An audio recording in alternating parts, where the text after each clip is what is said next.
Hey everybody, welcome back to the channel. Thanks for joining us. The General is here and we are changed out of the pajamas, so everything is right with the world. Today we're going to do some defense, a back control defense concept. So this happened a couple times during the roll just now. The idea is, if Mike has my back, especially I think it was like if I was about here, right? So yeah. So Mike has my back here. And actually, I think I have it without the hooks a lot of times. Here. Yeah. So Mike's trying to get this, and so what I'm trying to do is I'm trying to use the connection to create pressure on the connection that Mike is making with me. So his head and his arm, in this arm here, I want to use this connection to my advantage. So he's like trying to squeeze me, but so what I'm doing is I'm gonna try and stand up, but without using my hands. I'm gonna put my feet on the ground, got connection to the environment, connection to my partner, connection with myself, so I can start to use this, and I come up with my elbow here, and this frame becomes really strong because it's really tight. Okay. So this just becomes really tight and hard to hold, especially I can still put all my weight in it. A lot of times you'll see in the roll, I start to drop all the way back to the ground like this, and then start to turn into it. And it just makes it really heavy on the seatbelt. Yeah. Your thoughts? Yeah, and it works so I do that like under the head armpit grip, which allows me to get a near side underhook, which I use to attempt to take the back. And that's where you'll see it, like I'm sure you'll clip in the video of it happening, and we'll see it happen there like frequently as well, you know? And it's just like, I think it's great, like the connection, it all makes makes a lot of logical sense, and it fights against like where my goal is to go, you know? But another thing that kind of like off topic it highlights is like problem solving throughout like a period of time, you know? Like I've been using that gripping method on you for like a year. Yeah. You know what I mean? And now there's like it's not like, it's not like it was that significant of an impact that you were like, oh, I need to fix this right now, right? Like it's like, okay, like there's a million other things that I'm thinking of as well, you know? So like, like it's always been like probably on the back burner, like, God, like that's kind of annoying. That's kind of annoying. And like, just like now it's not, now there's another obstacle in my way. Right. And I think that highlights what we were talking about before with kind of doing these long rolls with one particular person.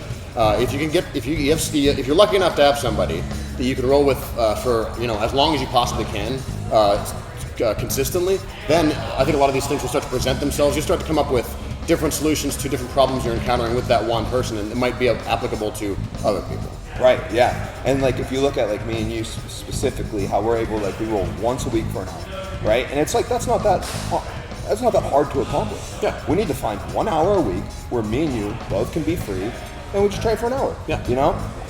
But if you look at it like over time, right? Like if you were at like your open mat, and your traditional open mat is probably doing like the average people probably do like 5-minute rounds with 1 minute rest, that way you're getting through more partners and things like that. That's how we run most of our open mats, unless there's something specific coming up where we would prefer longer rounds.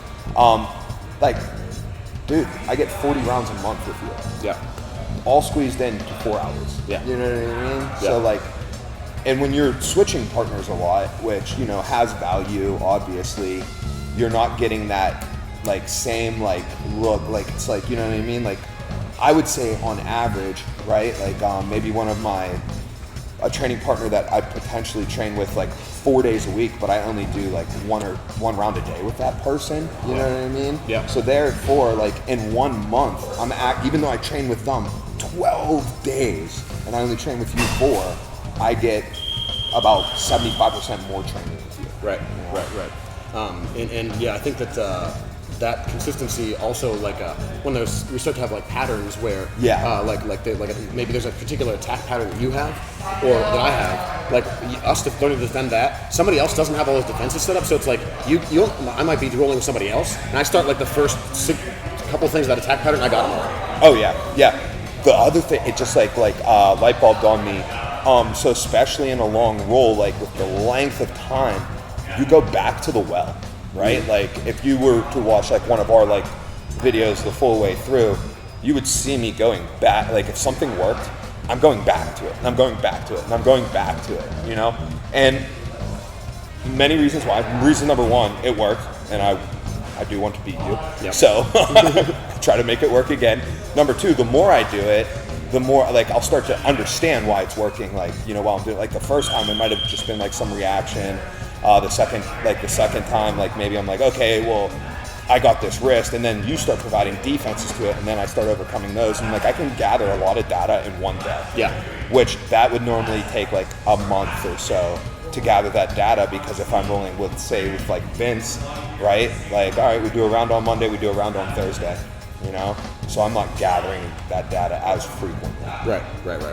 So lots of reasons to, you know, try to at least get an hour with like one person, or maybe not an hour, maybe, you know, 30 minutes, whatever you can do. Yeah. I mean, that's all going to have value, and you might need to build up to an hour, you know, because you got to learn how to like, in my instance, I have to learn how to like vary my pace to make the hour, you know, because my 5-minute round pace is different than my hour pace, and I know, you know, that might not be the most ideal. Some people would say it should be the same.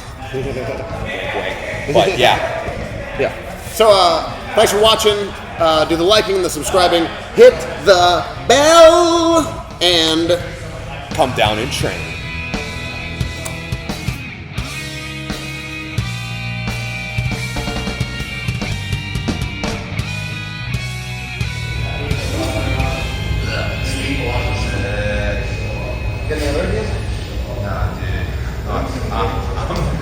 First of all, I am actually proud of all that shit. Like, we're like, yeah, we're gonna talk about some back control shit. Actually, we're gonna go into the philosophy. It's like you can't help it.